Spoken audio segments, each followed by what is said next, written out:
Bienvenidos a un episodio más de Palabra Viva y hoy queremos compartir acerca de Hechos capítulo 21, rumbo a Jerusalén. Después de todo lo que sucedió en el capítulo 20, se separaron porque pues era doloroso, pero tenían que separarse y zarparon y navegaron directamente a Cos. Al día siguiente fueron a Rodas, de allí a Pátara y como encontramos un barco que iba para Fenicia, dice Lucas, subimos a bordo y zarpamos. Después de avistar Chipre y de pasar al sur de la isla, navegamos hacia Siria y llegamos a Tiro, donde el barco tenía que descargar. Allí encontramos a los discípulos y nos quedamos con ellos 7 días. Ellos, por medio del Espíritu, exhortaron a Pablo que no subiera a Jerusalén. Pero al cabo de unos días partimos y continuamos nuestro viaje.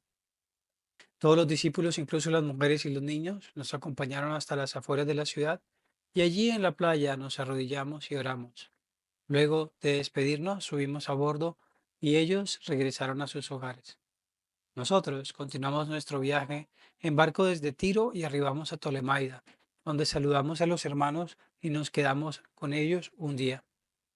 Al día siguiente salimos y llegamos a Cesarea y nos hospedamos en casa de Felipe, el evangelista, que era uno de los 7, y éste tenía 4 hijas solteras que profetizaban. Llevamos allí varios días Llevábamos allí varios días cuando bajó de Judea un profeta llamado Ágabo. Este vino a vernos, tomó el cinturón de Pablo, se ató con él de pies y manos, entonces dijo, así dice el Espíritu Santo, de esta manera atarán los judíos de Jerusalén al dueño de este cinturón y lo entregarán en manos de los no judíos. Al oír esto nosotros y los de aquel lugar rogamos a Pablo que no subiera a Jerusalén. ¿Por qué lloran? Me parten el alma, respondió Pablo. Por el nombre del Señor Jesús estoy dispuesto no solo a ser atado, sino también a morir en Jerusalén. Como no se dejaba convencer, desistimos exclamando, que se haga la voluntad del Señor. Después de esto, acabamos los preparativos y subimos a Jerusalén. Algunos de los discípulos de Cesarea nos acompañaron y nos llevaron a la casa de Mnasón, donde íbamos a alojarnos. Este era de Chipre y uno de los primeros discípulos. Cuando llegamos a Jerusalén, los creyentes nos recibieron calurosamente. Al día siguiente, Pablo fue con nosotros a ver a Santiago. Todos los líderes religiosos estaban presentes. Después de saludarlos, Pablo relató detalladamente lo que Dios había hecho entre los no judíos por medio de su ministerio. Al oírlo, alabaron a Dios. Luego dijeron a Pablo, ¿ya ves, hermano? ¿Cuántos miles de judíos han creído? Y todos ellos siguen aferrados a la ley. Ahora bien, han oído decir que tú enseñas que se aparten de Moisés todos los judíos que viven entre los que no son judíos. Les recomiendas que no circunciden a sus hijos ni vivan según nuestras costumbres. ¿Qué vamos a hacer? Sin duda se van a enterar de que ha llegado. Por eso, será mejor que sigas nuestro consejo. Hay aquí entre nosotros 4 hombres que tienen que cumplir una promesa. Llévatelos, toma parte en sus ritos de purificación y paga los gastos que corresponden a la promesa de rasurarse la cabeza. Así todos sabrán que no son ciertos esos informes acerca de ti, sino que tú también vives en obediencia a la ley. En cuanto a los creyentes no judíos, ya les hemos comunicado por escrito nuestra decisión de que se abstengan de los sacrificados a los ídolos, de sangre, de la carne de animales estrangulados y de la inmoralidad sexual. Al día siguiente, Pablo se llevó a los hombres y se purificó con ellos. Luego entró en el templo para dar aviso de la fecha en que vencería el plazo de la purificación y se haría la ofrenda por cada uno de ellos. Cuando estaban a punto de cumplirse los 7 días, unos judíos de la provincia de Asia vieron a Pablo en el templo, alborotaron a toda la multitud y le echaron mano, gritando, Israelitas, ayúdenos, este es el individuo que anda por todas partes enseñando a toda la gente contra nuestro pueblo, nuestra ley y este lugar. Además, hasta ha metido a unos hombres que no son judíos en el templo y ha profanado este lugar santo. Ya antes habían visto en la ciudad a Trófimo el Efesio en compañía de Pablo y suponían que Pablo lo había metido en el templo. Toda la ciudad se alborotó, la gente se precipitó en masa, agarró a Pablo y lo sacó del templo a rastras e inmediatamente se cerraron las puertas. Estaban por matarlo cuando se le informó al comandante del batallón romano que toda la ciudad de Jerusalén estaba amotinada. Enseguida tomó algunos centuriones con sus tropas y bajó corriendo hacia la multitud. Al ver el comandante y a sus soldados, los amotinados dejaron de golpear a Pablo. El comandante se abrió paso y lo arrestó y lo ordenó que le sujetaran con 2 cadenas. Luego preguntó quién era y qué había hecho. Entre la multitud cada uno gritaba una cosa distinta. Como el comandante no pudo averiguar la verdad a causa del alboroto, mandó que llevaran a Pablo al cuartel. Cuando Pablo llegó a las gradas, los soldados tuvieron que llevárselo debido a la violencia de la turba. El pueblo en masa iba detrás gritando, ¡que lo maten! Cuando los soldados estaban a punto de meterlo en el cuartel, Pablo preguntó al comandante, ¿me permite decirle algo? ¿Hablas griego? Respondió el comandante. ¿No eres el egipcio que hace algún tiempo provocó una rebelión y llevó al desierto a 4000 guerreros? No, yo soy judío, natural de Tarso, una ciudad muy importante de Cilicia, le respondió Pablo. Por favor, permítame hablarle al pueblo. Con el permiso del comandante, Pablo se puso en las gradas de pie e hizo una señal con la mano a la multitud. Cuando todos guardaron silencio, dijo en hebreo. Y ese ya sería el capítulo 22. Bueno, y entonces, realmente aquí entrando un poquito más en profundidad en algunos de los versículos, dice que al otro día saliendo Pablo y los que con él estaban fueron a Cesarea y entraron en casa de Felipe el evangelista. Muchos años después, vemos que vuelve a aparecer en escena Felipe el evangelista. Y Felipe era uno de aquellos 7 que habían sido escogidos junto con Esteban. Esteban fue apedreado mientras Pablo consentía en su muerte. Y aquí pasando muchos años después, vemos una escena maravillosa. Felipe no tiene resentimiento.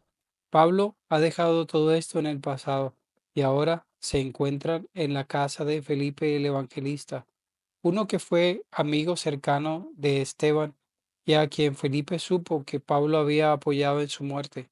Por tanto, hoy es el encuentro entre Pablo y Felipe, entre el pasado, entre la historia y entre el presente de lo que Dios ha hecho en la vida de ambos, sobre todo en la vida de Pablo.